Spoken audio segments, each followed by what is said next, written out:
पूरी दुनिया तेजी से गलत मलत सा हो गया है। स्पिरिचुअलिटी या रूहानियत का जो सबसे बड़ा मसला है स्पिरिचुअलिटी के अंदर, जब तक ये बात हमें समझ नहीं आएगी कि भाई आप किसी अच्छे डॉक्टर से मिल लें। बिस्मिल्लाहिर्रहमानिर्रहीम, अल्लाहुम्मा सल्ली अला सय्यिदिना मुहम्मद व अला आले सय्यिदिना मुहम्मद। अस्सलामु अलैकुम व रहमतुल्लाहि व बरकातुहू। दुनिया बहुत ज़्यादा कम्प्लेक्स होती जा रही है और ग्लोबलिज्म की वजह से बहुत सारी चीज़ें तब्दीली के अंदर जाती जा रही हैं, और शायद आपने कभी गौर किया हो या ना किया हो, स्पिरिचुअलिटी या रूहानियत भी इसका काफ़ी हद तक शिकार हो रही है। शिकार करने का मतलब ये है कि ग्लोबल इंफॉर्मेशन की वजह से पूरी दुनिया के लोग अपने ख्यालात का तबादला करते हैं, और उस तबादला ख्यालात के अंदर एक दूसरे के नज़रियात या अकायद से इन्फ्लुएंस भी होते हैं। मेरा देखना ये है कि शायद बहुत हद तक स्पिरिचुअलिटी की नई डेफिनेशंस या नया तरीकाकार जो सा खास तौर पे वेस्ट पे इस वक्त राइज हो रहा है,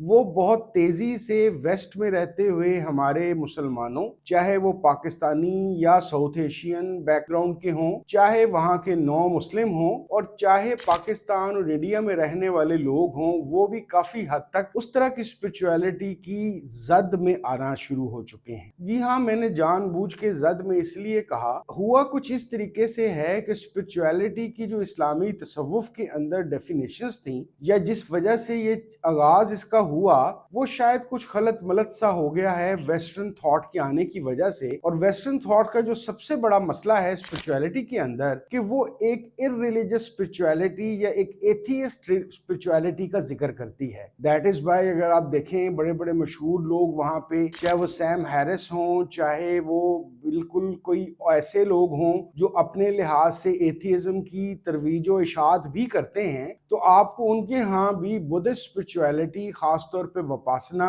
या इस तरह की मेडिटेशंस का जिक्र बहुत मिलता है। मेरे इल्म में है ये बात भी कि बहुत सारे हमारे पाकिस्तानी मुसलमान जो अमेरिका और यूके के अंदर आबाद हैं, वो मुख्तलिफ इस तरह के लोगों की रिट्रीट प्रोग्राम के अंदर मुराकबे सीखने या थर्ड आई के शौक में या इस तरह की चीज़ों में जाते हैं, और जो इस्लामी तसव्वुफ का बुनियादी मसला है उससे दूर होते जा रहे हैं। मेरे यहाँ जो मुझे सीखने को मिला, और सिर्फ सीखने को नहीं मिला बल्कि एक्सपीरियंस करने को मिला, कि इस्लामी तसव्वुफ एक ऐसा तसव्वुफ है जो बहरहाल अल्लाह करीम और रसूलुल्लाह सल्लल्लाहु अलैहि वसल्लम से राबते की सूरत है। ये कोई बहुत ज़्यादा पैरासाइकोलॉजी या सिर्फ और सिर्फ कॉन्शियस माइंड को जगाना, या किसी ऐसी कुव्वतें जिसमें जिन, जादू, जिन्नात के असरात आप हासिल करने की कोशिश करते हैं, इसका उससे कोई तल्लुक नहीं है। बड़ी बदकिस्मती की बात है कि अगर वेस्ट के अंदर एक एथियस्ट स्पिरिचुअलिटी का जिक्र ज़्यादा हो रहा है, तो हमारे मुल्क पाकिस्तान में ख़ास तौर पे यूट्यूब को खोल के देखा जाए तो बेशुमार किस्म के लोग नित नई बोलियां बोल रहे हैं। ख़ास तौर पे इनका जो फेवरेट मौजू है वो जिन्नात हैं, या ऐसी अनोखी बातें हैं कि जो अगर फ़लसफ़े या किसी भी ऐसी इल्म के मुताबिक उसका गौर किया जाए तो उनका कोई सिर पैर ही नहीं निकलता, और थोड़ी देर सुनने के बाद ही बंदा सोचना शुरू होता है कि ये जो बोल रहा है इस्लामी तसव्वुफ के मुतल्लिक या इस्लामिक मिस्टिसिज्म के मुतल्लिक, इसके तो अपने चेहरे पे एक मुर्दनी सी छाई हुई है, एक मायूसी सी है, एक अजीबो-गरीब गुबार सा इसके चेहरे पे मौजूद है। तो आखिर अगर इसका ताल्लुक तसव्वुफ से है, तो इसका चेहरा फ्रेश और रोशन क्यों नहीं है, जैसा कि हमने बचपन से सुना सोचा कि रूहानियत वाले लोग, अल्लाह करीम और रसूलुल्लाह सल्लल्लाहु अलैहि वसल्लम से जुड़े हुए लोग एक फ़रत बख्श ज़िंदगी गुजारते हैं, और उनके चेहरों को देख के खुदा याद आता है। मैं ऐसे यूट्यूब के लोगों को देख के परेशान हो जाता हूँ कि जिनको देखने के बाद खुदा क्या याद आना है, बल्कि बदकिस्मती से ये मशवरा देने को दिल करता है कि भाई आप किसी अच्छे डॉक्टर से मिल लें, किसी अच्छे साइकेट्रिस्ट को चक्कर लगा लें, किसी अच्छे लाइफ कोच के पास चले जाएं, ताकि आपके चेहरे पे जो मायूसी और एक ख़ास किस्म की काला गुबार सा चढ़ा हुआ है, आप इससे जान छुड़ा लें। मेरे ख्याल के मुताबिक इस्लामी तसव्वुफ की जो बुनियाद मैं समझता हूँ वो रसूलुल्लाह सल्लल्लाहु अलैहि वसल्लम से राबते की है, और शायद यही वजह है कि आपको ये जितने जिन, भूत, जादू या साइंटिफिक बात करने वाले लोग हैं, ان کی گفتگو میں جو چیز تقریباً آپ کو نہیں ملے گی وہ رسول اللہ صلی اللہ علیہ وسلم کا ذکر ہے، کیونکہ ان کی بنائے ہوئے تصوف کے اندر ان کا کوئی رول ان کو معلوم ہی نہیں ہے، تو بھلا وہ اس کا ذکر کیا کریں گے؟ ان کے لیے انہونی باتیں، نا نظر آنے والی چیزیں، سالوں مہینوں کے عجیب و غریب قسم کی چلہ کشی، عجیب و غریب سے وظائف، چیزوں کو قابو کرنے کا طریقہ، چیزوں کو عجیب و غریب سے دیکھنے کا طریقہ، ایسٹرل باڈی کی باتیں، آورا کی باتیں،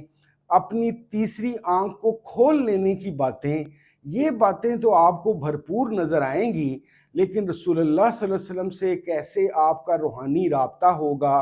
رسول اللہ صلی اللہ علیہ وسلم کی جو عقیدت، محبت اور اطاعت ہے آپ کے دل میں کیسے آئے گی، اور سب سے بڑھ کر یہ کہ آخر کیسے وہ محبت ایک ایسے درجے پہ پہنچے گی کہ آپ رسول اللہ صلی اللہ علیہ وسلم کے اسوہ حسنہ پہ چلنا شروع ہو جائیں گے۔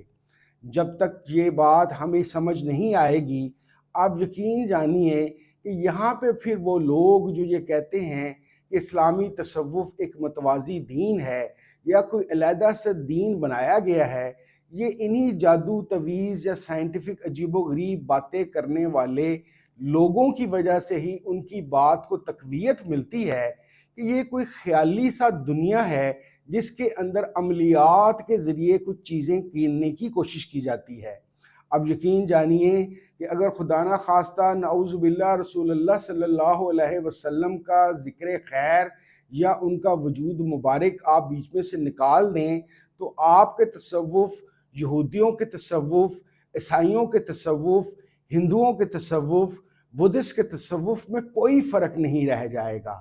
ہمارے اسلامی تصوف کا صرف اور صرف ایک مقصد ہے کہ ہم ایک اچھے پریکٹیکل باشرعی محبت عشق کرنے والے مسلمان بن جائیں۔